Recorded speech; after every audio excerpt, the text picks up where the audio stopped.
In this module, we will discuss the tissue-specific functional profiling, how it is done, and what are its advantages, and what were the different experimentation which was performed to carry out the tissue-specific functional profiling.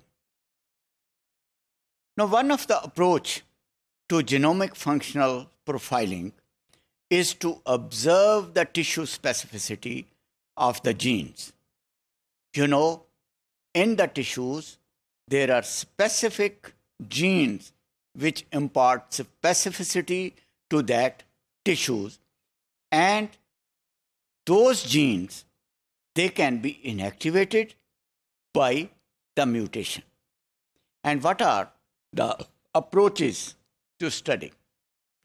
Now, in that case, Lee and Lim and their colleague, they actually used two microRNAs to knock down the expression of genes in human HeLa cells in the culture in laboratory. They took HeLa cells in the laboratory, cultured them, and knocked down the expression of genes. Now then, they looked at the profile of genes whose expression was significantly reduced. What they found? They found that the gene's expression was significantly reduced, and they marked those genes whose expression was significantly reduced in the HeLa cells. And they were MIR125, 1 to 4, that is the microRNA expressed in brain. Knock down the expression of genes that are expressed at low levels in the brain, MIR1 to 4. Similarly, MIR1, that was the microRNA which was expressed in muscles, and it knocked down the expression of genes that are expressed at low level in muscles. So MIR was, as a matter of fact, knocked down expression of genes in the muscle.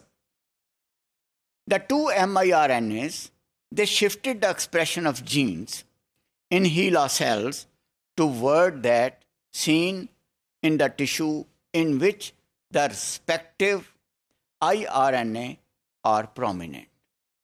So what happened that these two miRNAs, they shifted the expression of genes in HeLa cell toward the tissues where RNAs, they were prominent. Now, again, Lim and colleague, they found, or they introduced the double-stranded miRNAs into HeLa cells, and then used microarrays to measure the level of mRNAs purified from the treated cells. So what they did, they introduced the double-stranded miRNA into the HeLa cells. And the result was, it was clear reduction in the concentration of 100 or more RNAs with each microRNA. What happened?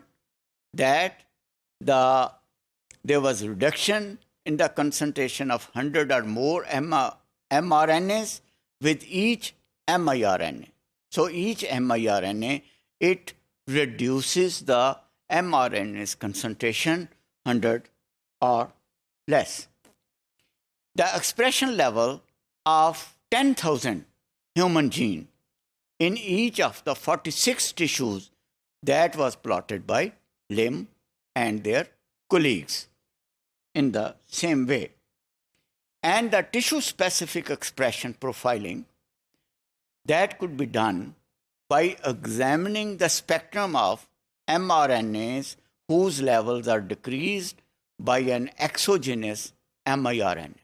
So those mRNA whose level was decreased by exogenous miRNA, that was detected and examined and comparing that to the spectrum of expression of genes at the mRNA level in various tissues, they were able to specify the specific functional profiling of the tissues, or they could predict that how the specific functional profiling of the tissue could be studied or could be done.